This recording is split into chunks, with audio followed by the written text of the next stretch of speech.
अच्छा स्टूडेंट, हम अभी एग्जांपल 9.30 कर रहे थे और हमने देखा था कि कैसे हमने अपने ट्रांसफ़र फंक्शन की डिफरेंट फॉर्म्स देखी थी in order to draw block diagram for series representation, parallel representation and direct form representation.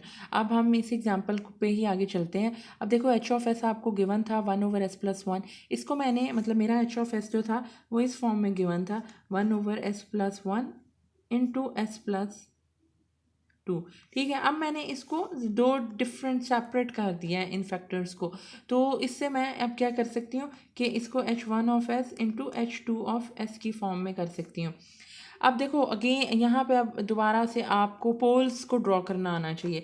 Zeros तो मेरे पास यहाँ पे है नहीं और h1 ऑफ s में क्या है 1/s+1। तो मैं क्या करूँगी, मुझे जिस तरह से याद है कि जी मैंने 1/s लेना है, कोफिशेंट जो है पोल के लिए अगर यहाँ पे +1 है -1 ले लेना है। फिर ये पोल की बात हो रही है तो मेरे फीडबैक पाथ की बात होगी। तो ये आपकी ये जो पूरी रिप्रेजेंटेशन आएगी ये आपकी 1/s+1 होगी। ठीक है, आपने ये h1 ऑफ s ड्रॉ कर दिया, इसको साइड पे रख दो। अब हम आ जाते हैं h2 ऑफ s पे।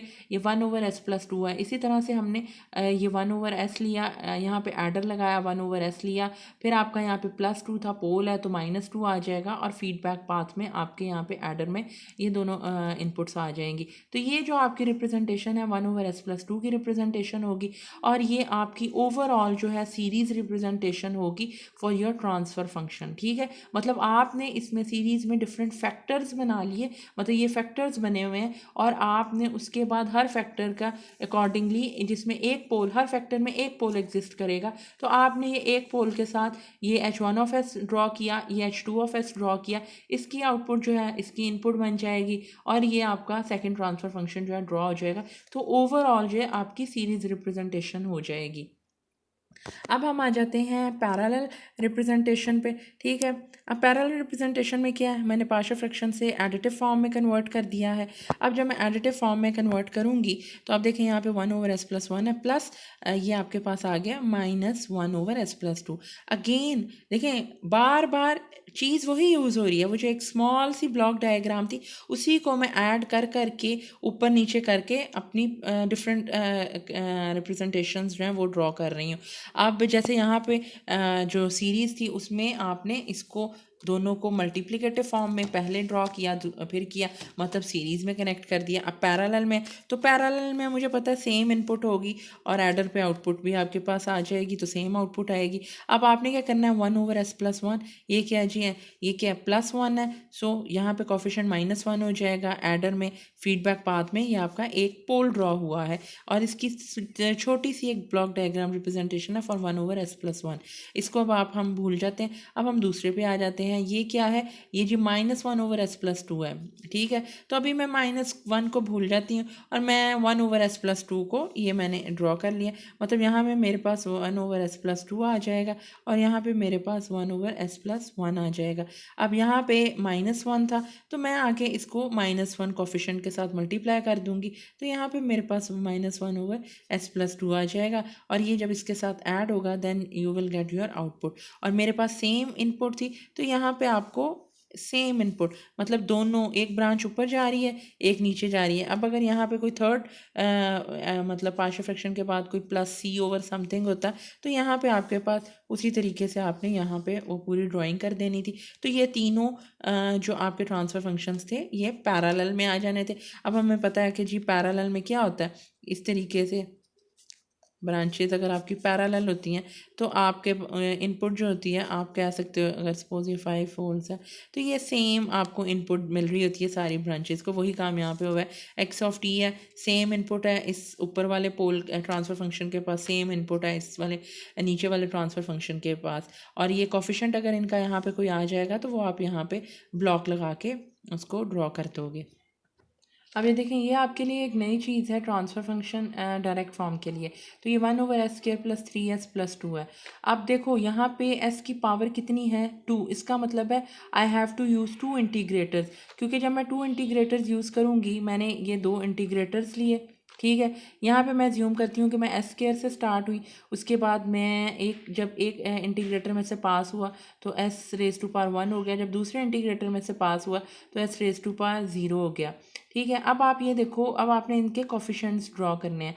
अब जो एस नॉट है, मतलब उसके साथ जो कोफिशेंट है वो क्या है, वो बेसिकली 2 है। ठीक है, अब हमने जो है कोफिशेंट्स ड्रॉ करने हैं। तो कोफिशेंट्स अब आपको पता है कि एस नॉट, ये एस नॉट है बेसिकली यहाँ पे। तो एस नॉट के साथ कौन सा कोफिशेंट था, 2 था। ठीक है, और अब मुझे ये पता है कि ये पोल की बात हो रही है, तो coefficient should be with opposite sign. तो अगर +2 है तो इट शुड बी -2। अब यहाँ पे जो कोफिशेंट है S1 के साथ वो क्या है, +3। तो यहाँ पे मैं एक एरो ला के ये -3 हो जाएगा। अब आपको ये पता है कि this is pole, so it should be in feedback path. अब इन दोनों को यहाँ से ब्रांचेस निकाल के आप ऐड करोगे और ये आउटपुट जो है यहाँ पे इस एडर में चली जाएगी। और अगर एस केयर देखा जाए तो उसके साथ कोई कोफिशेंट जो है वो 1 है, तो हमें यहाँ पे 1 शो कराने की ज़रूरत नहीं है। तो ये आपकी डायरेक्ट फॉर्म रिप्रेजेंटेशन है। अब मैं दोबारा से बता रही हूँ, देखें आपके यहाँ पे क्या था, ये पॉलिनोमियल की जो हाईएस्ट डिग्री थी वो 2 थी, तो 2 इंटीग्रेटर आपने शो कर दिए। अब आपको ये पता होना चाहिए कि जी जाहिर है एस केयर इस इंटीग्रेटर में से पास होगा तो S⁻⁴ में चला जाएगा। जब इस इंटीग्रेटर में से पास होगा तो इसकी पावर जो है वो फर्दर रिड्यूस होकर S0 आ जाएगी। अब इसके बाद हमने इसके कोफिशेंट्स देखने हैं। तो S0 का कोफिशेंट +2 है, तो मैं इसको यहाँ पे -2 की फॉर्म में लिख दूंगी, क्योंकि मुझे पता है पोल्स में हमेशा कोफिशेंट ऑपोजिट साइन के साथ आते हैं। जब यहाँ पे +3 है तो ये -3 हो जाएगा और यहाँ पे एज इट इज़ होगा। अब इन दोनों ब्रांचेस को आप ऐड करोगे फीडबैक पाथ में, और यहाँ पे आप इसकी आउटपुट इस एडर में आ जाएगी। तो इस तरीके से ये डायरेक्ट फॉर्म रिप्रेजेंटेशन हो जाएगी। अच्छा, अभी तक हमने जो ट्रांसफर फंक्शन देखा था उसमें ज़ीरोस का कोई अमल दखल नहीं था, बल्कि ये हमने सिंपल पोल्स के साथ हमने तीनों फॉर्म्स देख ली हैं। अब हम आ जाते हैं एग्जाम्पल 9.31 पे, जो कि हमें इस तरह की फॉर्म में गिवन है, 2s² + 4s - 6 / s² + 3s + 2। ठीक है, ये आपको ट्रांसफर फंक्शन। अब हम सबसे पहले डायरेक्ट फॉर्म से स्टार्ट करते हैं। अगेन आपने यहाँ पे जो पोल्स हैं और ज़ीरोज़ हैं उन्हें सेपरेट कर लेना है। सबसे पहले 1/s² + 3s + 2 को ड्रॉ करते हैं, मतलब ये मेरे पास नहीं है। ठीक है, तो आपने यहाँ पे ये चीज़ आपके पास नहीं है, तो आपने सबसे पहले क्या किया, इस पॉइंट पे 2 इंटीग्रेटर, आपने s² से 2 इंटीग्रेटर ले लिए। इस पॉइंट को मैंने s² कह दिया, इस पॉइंट को मैंने s1 कह दिया और इस पॉइंट को s0 कह दिया। अब आप ये देखें कि आपने 2 इंटीग्रेटर्स आप ये ले लोगे, ये एक इंटीग्रेटर, ये दूसरा इंटीग्रेटर। स्टार्ट आप s² से कर रहे हो, फिर s1 पे हो और फिर s0 पे आ गए हो। कोफिशेंट्स आपके पास -2 थे, -3 थे, इन दोनों को ऐड किया और उसके बाद आउटपुट आ गई। ये यही बेसिकली फॉर्म है। ठीक है, अब आपके पास जो दूसरा है वो क्या, 2s² + 4s - 6। अब ये आपका ज़ीरोज़ मुझे पता है हमेशा पोल्स के ऊपर आएंगे। s² का क्या है, 2 के साथ कोफिशेंट है, तो s² यहाँ पे 2 कोफिशेंट आप दे दोगे, तो ये ब्लॉक आप 2 का शो करके इसको मल्टीप्लाई करा दोगे। जो s वाला पॉइंट है वहाँ पे कौन सा कोफिशेंट है, +4 है। और मैं अगेन साइन चेंज नहीं कर रही, जब +4 है तो मैंने +4 ही रहने दिए। क्यों, क्योंकि आप ज़ीरोज़ की बात करें, ज़ीरोज़ हमेशा फीड फॉरवर्ड डायरेक्शन में होते हैं और कोफिशेंट्स जो हैं वो सेम साइन के साथ आते हैं। तो यहाँ पे -6 था तो s0 के साथ -6 आ गया। अब इन दोनों को एक दफ़ा ऐड करोगे, एडर आ गया और इसकी आउटपुट इस एडर में आई, तो ये -6 ऐड हो गया, तो ये आपका y(2) है। तो ये आपकी पूरी फॉर्म है in presence of poles and zeros for direct form representation. ठीक है, तो बेसिकली हम क्या करें, अगर आपको वो एक बेसिक ब्लॉक डायग्राम याद है ज़ीरोज़ की और पोल्स की, then you can easily draw this. बस वो समरी में जो मैंने आपको कुछ पॉइंट्स बताए हैं वो आपने जहन में रखने हैं।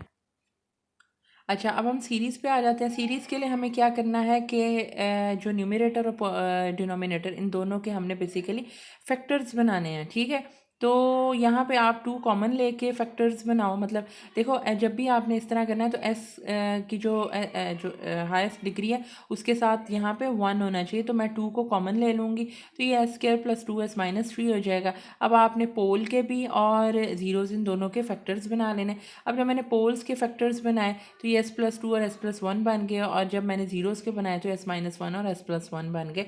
और मेरा ट्रांसफ़र फंक्शन जो है h(s) = 2 × s - 1 × 2s+3 ये आ गया। अब आप ये देखो कि मैंने ज़ीरोज़, एक ज़ीरो के साथ एक पोल को अटैच कर देना। एक पोल था, एक ज़ीरो आ गया, एक पोल था, एक ज़ीरो आ गया। यहाँ पे 2 जो है वो एज इट इज़ आ गया। अब ये बेसिकली थोड़ी सी गलती हो गई थी, तो मैंने उस चीज़ को यहाँ पे अब इसको ड्रॉ किया।